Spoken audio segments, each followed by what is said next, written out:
Buenos días, mi nombre es Miguel Altieri y soy un profesor de agroecología aquí en la Universidad de California en Berkeley. Y hoy día estaré hablando sobre la biotecnología agrícola, los mitos, los impactos ambientales y las alternativas agroecológicas.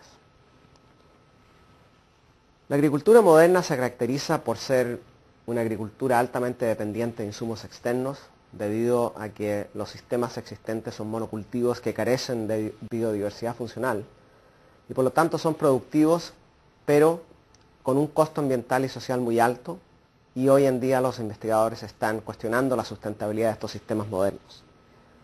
En el mundo existen aproximadamente unas 1.5 billones, o sea 1.500 millones de hectáreas de agricultura, de los cuales el 91% de ellas se caracterizan por monocultivos de granos como maíz, arroz, soya, etc. O sea, tenemos la capacidad de alimentarnos de más de 2.000 especies vegetales. Sin embargo, la agricultura industrial ha reducido este número a un poco de granos, frutas y vegetales.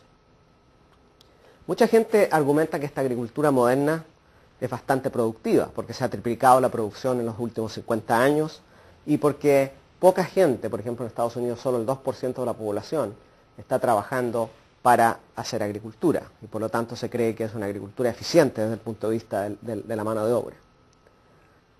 Los límites ecológicos y económicos de esta agricultura industrial ya han sido alcanzados. Por ejemplo, los rendimientos de los cultivos de maíz, de trigo, de soya en Estados Unidos están decreciendo o se están estabilizando. Los costos ambientales de la agricultura industrial, si contabilizáramos todos los impactos ambientales, son aproximadamente de $300 por hectárea por año. Los sistemas de larga escala son sistemas muy vulnerables porque son genéticamente homogéneos. Y estamos viendo que las economías de escala que se han creado están desplazando a los agricultores a una tasa en Estados Unidos de 219 por día. Estos sistemas indudablemente son productivos. Como habíamos visto, se ha triplicado la producción en los últimos 50 años. Sin embargo, son altamente dependientes de insumos externos.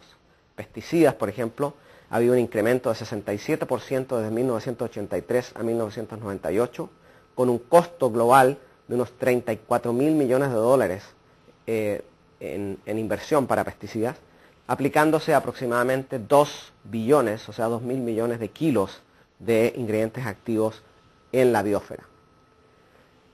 Y a pesar de que se utilizan estos pesticidas, vemos que la guerra contra las plagas, desde el punto de vista químico, es una guerra fútil. Por un lado, vemos que existen más de 450 especies de artrópodos, insectos, ácaros, etcétera, que son resistentes a más de 1.000 diferentes insecticidas. Las pérdidas de cultivos frente a plagas son aproximadamente un 30% y son iguales a las que se producían hace 50 años, a pesar del hecho de que hoy día estamos aplicando más pesticidas y hay más avances en el manejo integrado de plagas. Y los costos ambientales y sociales solamente en Estados Unidos por el uso de pesticidas alcanzan a 8.000 millones de dólares anuales. ¿Quiénes han beneficiado de esta revolución agrícola? Han sido, por supuesto, las multinacionales que han estado involucradas en el negocio de los pesticidas. Entre 2.000 a 6.000 millones de dólares anuales en ventas de pesticidas. Sin embargo, ellos saben que la era de los pesticidas, las ventas de los pesticidas van a decrecer dramáticamente debido a que existen regulaciones por parte de los gobiernos en el uso de los pesticidas, en su registración, y también existe una conciencia ambiental de parte del público, lo cual hace que estas multinacionales cambien de estrategia. Y lo que han hecho es que han empezado a comprar las compañías de semilla. De esa manera se apropian del material genético para impulsar una nueva agricultura, que son los transgénicos. Armados con un presupuesto de unos 250 millones de dólares, estas multinacionales tienen un consejo de información sobre biotecnología, los cuales promueven varios mitos.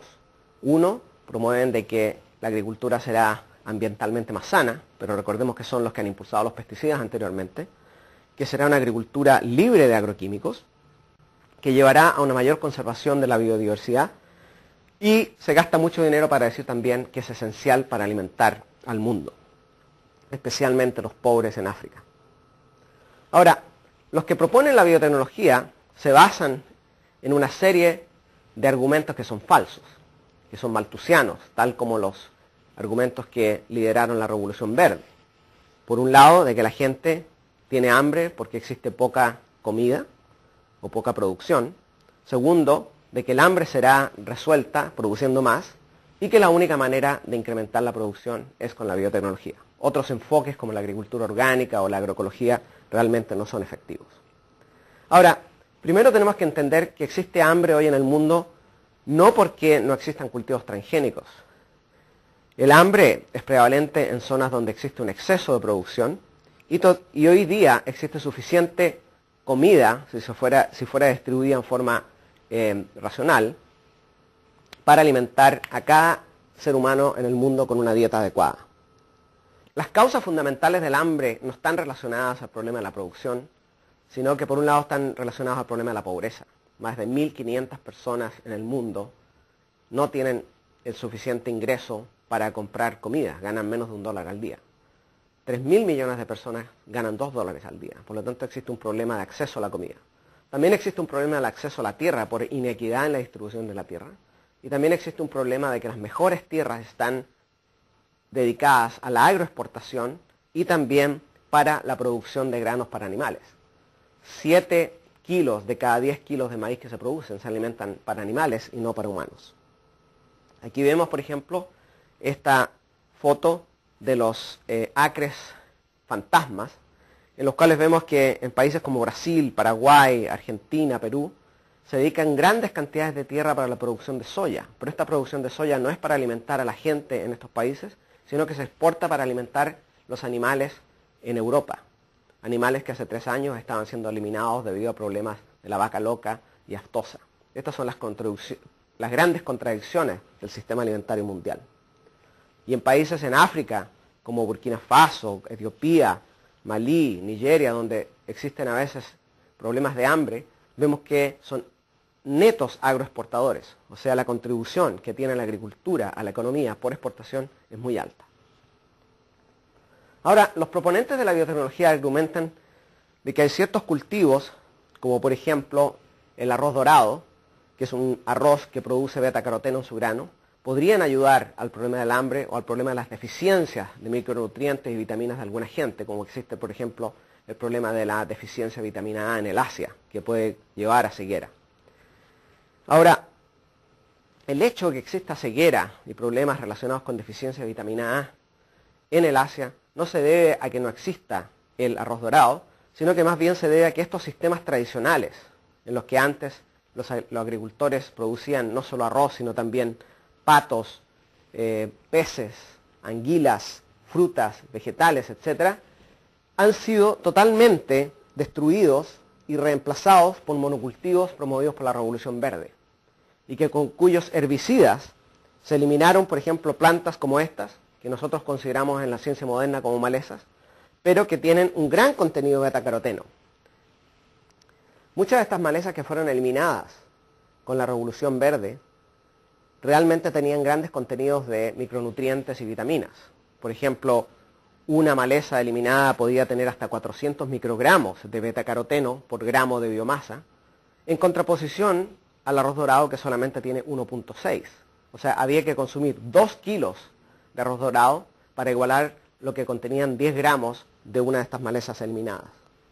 Los cultivos transgénicos hoy en día alcanzan aproximadamente 70 millones de hectáreas en el mundo, pero se concentran principalmente en Estados Unidos, Argentina y Canadá. Existen otros países como Brasil, como México, como China, que están comenzando, pero realmente el 90% se concentra en Estados Unidos.